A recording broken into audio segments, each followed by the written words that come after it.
नवदशः पाठः गुरुदक्षिणा यानी गुरु की दक्षिणा।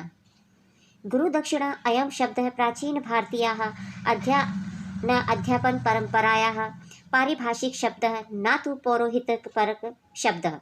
गुरुदक्षिणा यह जो शब्द है यह प्राचीन भारतीय अध्ययन अध्यापन यानी पढ़ने और पढ़ाने की जो परंपरा है उसका पारिभाषिक शब्द है। ना तो पौरोहित्य यानी ना कि ये पुरोहित से संबंधित शब्द है। विद्या समाप्ते अंतरम शिष्याः गुरुवे गुरुदक्षिणां समर्पयन्ति स्म।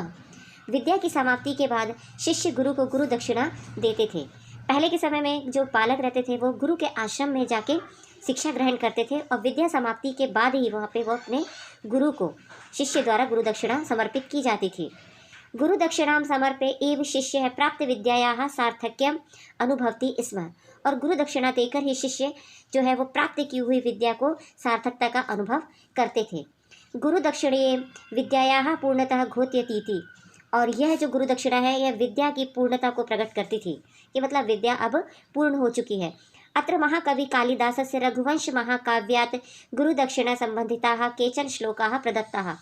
यहाँ पर महाकवि कालिदास ने रघुवंश महाकाव्य से गुरु दक्षिणा संबंधी कुछ श्लोकों को यहाँ पर दिए गए हैं। कालिदास द्वारा रचित रघुवंशम जो महाकाव्य है उसमें जो गुरु दक्षिणा दी गई थी उससे संबंधित कुछ श्लोक यहाँ पर दिए गए हैं। प्रदत्तेषु श्लोकेषु गुरु दक्षिणानार्थी कौत्स्य तथा दातु महाराज रघु उदात भाव से निरूपण विद्यते। और यहाँ पर जो दो श्लोक दिए गए हैं उसमें गुरु दक्षिणा के इच्छुक कौत्स और देने वाले मतलब जो गुरु दक्षिणा जिनको लेनी है वो कौत्स हैं और देने वाले जो है वो महाराज रघु, इनकी उदात भावना का यहाँ पर निरूपण किया गया है। याचक आवश्यकता अधिकम एकम अपि परम स्वीकृतु सिद्धि नास्ति। और जो याचक यानी कि लेने वाला, तो यहाँ पर लेने वाले हैं कौत्स, तो आवश्यकता से अधिक एक भी पैसा लेने को वह तैयार नहीं है। परम दाता यत धनम कुबेरात प्राप्तम तत्सर्वमपि दातुम उत्सुकः। परंतु जो देने वाला जो है वो रघु है, वह धन कुबेर से प्राप्त हुआ है और वह सब कुछ देना चाहता है। अपरिग्रह से उदात्तो भाव अत्र महाकविना प्रस्तुतः तत्सयैव सौंदर्य पाठे अस्मिन् प्रस्तुतम। और अपरिग्रह यानी ना लेने की उदात्त भावना को यहाँ पर महाकवि कालिदास ने प्रस्तुत किया है। विश्वजीति क्षितम निशेष विश्राणित कोश जातम उपात्य विद्यो गुरु दक्षिणार्थी कौत्सः प्रदेते वर्तन्तु शिष्य। यहाँ पे इसका अन्वय दिया गया है कि विश्व जीती अध्वरे यानी विश्व को जीतने वाला, विश्व जीत यानी विश्व को जीतने वाला, अध्वरे यानी यज्ञ की दक्षिणा, निशेष विश्राणीति विश्व जीती अध्वरे निशेष विश्राणित कोश जातम तम क्षितिशम उपात विद्य गुरु दक्षिणार्थी वर्तन्तु शिष्य कौत्स प्रदत्ते।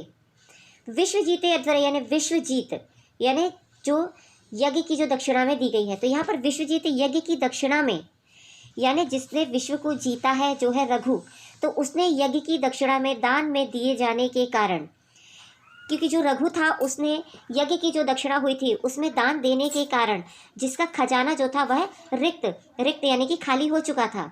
ऐसे उस रघु के पास विद्या पढ़कर गुरु दक्षिणा के लिए 14 करोड़ स्वर्ण मुद्राएं लेने की इच्छा से वर्तन्तु के शिष्य कौत्स आते हैं। वर्तन्तु गिरी गुरु है और उनके जो शिष्य है वो कौत्स वहाँ पर गुरु दक्षिणा लेने के लिए आते हैं। रमण्ये वीत हिरण्यम में यतवात पात्रे निधाय अर्ध मर्गशीलः शुद्ध प्रकाशम यशा प्रकाशः प्रत्युज्य गाम तिथि महाअतिथि।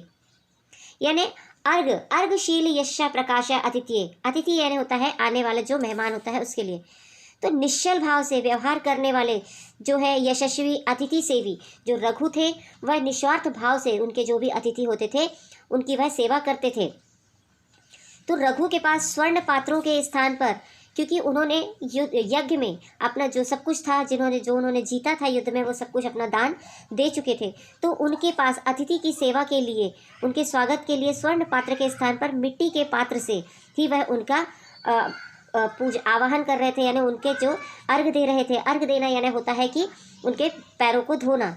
और वेद अध्ययन में देने के लिए उनके पास में वह जो है कौत्स, वह विद्या के जो है गुरु दक्षिणा है वह लेने के लिए रघु के पास में आए हैं। श्लोक है तवार्थ हर्तो नाभिगमेन तृप्तम मनो नियोग क्रियण योग उत्सुकम में अप्याज्ञा शातिस्तुरात्मना वा प्राप्तो असि संभावयितुम बनान माम। आहर्त तब अभिमेकम में मना न तृप्तम। और इसके बाद जो है वहाँ पे पूजा के योग्य अपने आगमन मात्र से आहर्त तब अभिगमेन में मन न तृप्तम। फिर वह जो रघु है वह कहता है कि पूजा के योग्य आपके आगमन मात्र से मेरा जो मन है वह संतुष्ट नहीं हुआ है, किंतु नियोग क्रियताम उत्सुकम शासितुम आज्ञा अपि आत्मना व माम संभावयुतम वनाम प्राप्तो असि। किंतु दान की क्रिया से उत्सुक मुझ रघु को गुरु की आज्ञा से अथवा अपनी स्वयं की स्वेच्छा से कृतार्थ करने के लिए आप वन से यहाँ पर मेरे पास आए हैं। अगला श्लोक है इत्यर्थ अर्घ्य पात्रानुमति व्यवशस्य रघो रुदारमपि गाम निशब्य स्वार्थोपपंति प्रति दुर्बला शास्त्रमित्यो वोच द्वतरंतु शिष्य। अर्घ पात्र अनुमति व्यवशस्य यानी अर्घ पात्र जो जिससे वो उनके चरण धुलवा रहे हैं, अर्घ दे रहे हैं, तो अर्घ पात्र से यज्ञ में उन्होंने क्या किया था, अपना सारा जो कुछ था वह रिक्त कर दिया था। तो यज्ञ में रिक्त होने से इति उदार अपि गाम निशम्य वर्तन्तु शिष्य स्वार्थो पवतितम प्रति दुर्बलाशः समतम इति अवचोत्य। और जो अर्घ देते हुए उन्होंने यज्ञ में जो खाली हुआ उनका खजाना था उसको व्यय को व्यक्त करने वाले रघु की इस प्रकार की उदार वाणी को सुनकर जो वर्तंतु के शिष्य हैं कौत्स, उन्होंने अपने कार्य की सिद्धि से निराश होते हुए उस रघु से यह कहा, क्योंकि वह मिट्टी के पात्र से उनके पैर धुला रहे थे, और रघु ने कहा कि आप वन से मेरे पास यहाँ पर दक्षिणा लेने के लिए आए हैं। ऐसी बात सुनकर के जो वर्तंतु के शिष्य थे कौत्स, उन्होंने जब देखा कि उनका जो कार्य है वह सिद्ध नहीं हो पाएगा, इस कारण से वह निराश होते हैं और फिर उन्होंने उस रघु से वह कहते हैं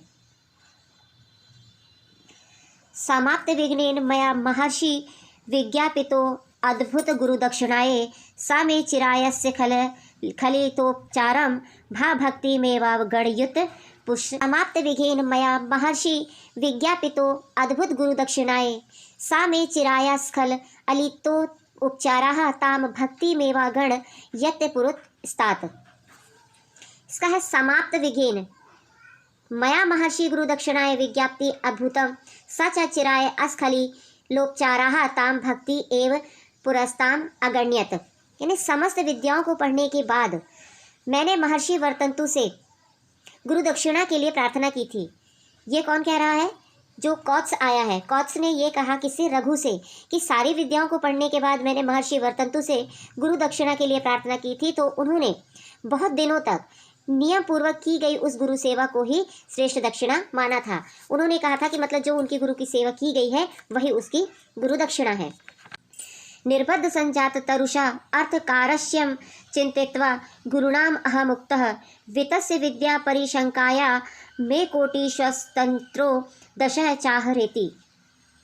चाहरेति यानी कि चाहने वाला। उसके बाद फिर जो है वो रघु को कौत्स बताते हैं कि बहुत अधिक मतलब उन्होंने दक्षिणा के लिए मना कर दिया था और गुरु की सेवा को ही उन्होंने गुरु दक्षिणा मान लिया था। लेकिन फिर उसके बाद कौत्स कहते हैं कि बार बार गुरु दक्षिणा के लिए आग्रह करने पर, यानी निर्बर्ध संजात तरुषा गुरुणा अर्थकारस्य अचिंतित्वा अहम वितस्य चत्सना 10 च कोटि में आ रहा इति विद्या परिसंख्याया उक्तम। यानी बार बार फिर उनके आग्रह करने पर फिर गुरु को क्रोध आया, तो क्रोध के कारण गुरु ने फिर उसकी गरीबी का विचार किया, क्योंकि कौत्स गरीब थे तो उनकी गरीबी का विचार ना करके और उन्होंने 14 करोड़ मुद्राएं 10 ये चत्सना 10 च कोटि यानी 14 करोड़ मुद्राएं 2 ऐसा 14 विधाओं की संख्या के मान से हिसाब लगाकर उन्होंने कहा। गुरुवर्थ अर्थमर्थी श्रुत पारथ दृश्वा रघो शकाशांत वाप्य कामम गतो वदांताय तंत्रम मित्यम मे मा भूत परिवाद वतारह। इसके बाद फिर है श्रुत पार दृष्टवा गुरु अर्थम अर्थो रघो शकासात कामम अनुवाप्य वदांत्यांतरम गतः इति अयम मे परिवादन वावतारय मा भूतः। शास्त्रों में पारंगत गुरु के लिए गुरु दक्षिणा याचक यानी कौत्स रघु के पास अपना मनोरथ पूर्ण करने के लिए उसके पास आते हैं। यानी शास्त्रों में पारंगत जो रघु है वह शास्त्रों में पारंगत है, और जो कौत्स हैं वो अपने गुरु की गुरु दक्षिणा, क्योंकि वो गरीब थे और वो 14 करोड़ मुद्राएं नहीं दे पा रहे थे, इसीलिए वह रघु के पास आते हैं। और मनोरथ पूर्ण ना होने पर, और जब वह यह देखते हैं कि जो रघु था उसने यज्ञ में अपना सारा खजाना खाली कर दिया है, तो उन्होंने देखा कि उनका मनोरथ पूर्ण नहीं हो रहा है तथा अधिक दान देने वाले दूसरे दानी के पास गए, इस तरह से यह मेरा निंदा का नया अवतार न होवे। वह यह सोचने लगे कि मैं खुद दान देना चाहता हूँ और मैं दान लेने के लिए आता हूँ, और अगर मुझे नहीं मिलेगा तो फिर मेरी निंदा होगी। तथेति तस्या वितं प्रतीतः प्रत्यग्रहित्य संगम अग्रजन्मा गमांत साराम रघुप्येक्षम निकृष्ट अर्थम चक्मे कुबेरात। फिर जो है वो ब्राह्मण यानी कौत्स ने प्रसन्न होते हुए रघु की सत्य प्रतिज्ञा को स्वीकार किया, और रघु ने भी पृथ्वी को सारहीन यानी जिसका धन का रूप से सब कुछ ले, सारहीन होता है जिसका जो धन है धन कर रूप से ले लिया गया हो, ऐसा समझकर कुबेर से धन लेने की इच्छा की। से वह प्रसन्न होते हुए रघु की जो सत्य की प्रतिज्ञा है उसको वो स्वीकार करते हैं, और रघु ने भी पृथ्वी को सारहीन माना समझ करके कुबेर के धन को लेने की इच्छा की थी। इसका अगला श्लोक है, तम भूपति भार सुहेम राशिम लघुम कुबेर आदि भाष्यमानात् दिशेष कौत्स्या समस्तमेव पादम सुमेरोमेव वज्र भिन्नम। और रघु ने युद्ध के लिए चढ़ाई किए जाने वाले कुबेर से प्राप्त वज्र से काटकर गिराए हुए सुमेरु पर्वत के टुकड़े के समान जो स्थित चमकती हुई स्वर्ण राशि संपूर्ण ही उन्होंने कौत्स को दे दी। कुबेर से उन्हें एक तलवार मिली थी स्वर्ण की, जो कि सुमेरु पर्वत को भी टुकड़े के समान कर सकती थी, उसके टुकड़े के समान वह चमक रही थी, उसको उन्होंने कौत्स को दे दिया। अगला श्लोक है, जनकस्य साकेत निवासिनस्तो द्वाप्य भूताम भिन्न संधत्सत्वौ गुरु प्रदेय अधिकानि ही स्पर्यो अर्थी नृपो अर्थी काम अधिकम प्रशस्य। इसका अन्वय है, तौ दौ अपि साकेत निवासिनः जनस्य अभिन्न नंद सत्वौ अभूताम। और तब वे दोनों यानी जो दाता था रघु और जो याचक था वो कौत्स साकेत निवासी जनस्य यानी कि अयोध्या निवासी लोगों के अभिनंदन के पात्र, अभिभूताम यानी पात्र हो जाते हैं। गुरु प्रिय अधिक न स्पृह अर्थी अर्थिकामात अधिक प्रदत्त नृपः च। और गुरु दक्षिणा में 14 करोड़ से अधिक न लेने के इच्छुक जो कौत्स थे, और जो दूसरे याचक की कामना से अधिक देने वाले राजा गुरु, मतलब जो थे याचक जो थे कौत्स, वो 14 करोड़ से ज़्यादा नहीं लेना चाहते थे, और जो दूसरे थे देने वाला रघु वो उनको उससे भी अधिक देना चाहता था। तो ये जो दोनों रहते हैं वह अयोध्या निवासी लोगों के अभिनंदन के पात्र हो जाते हैं।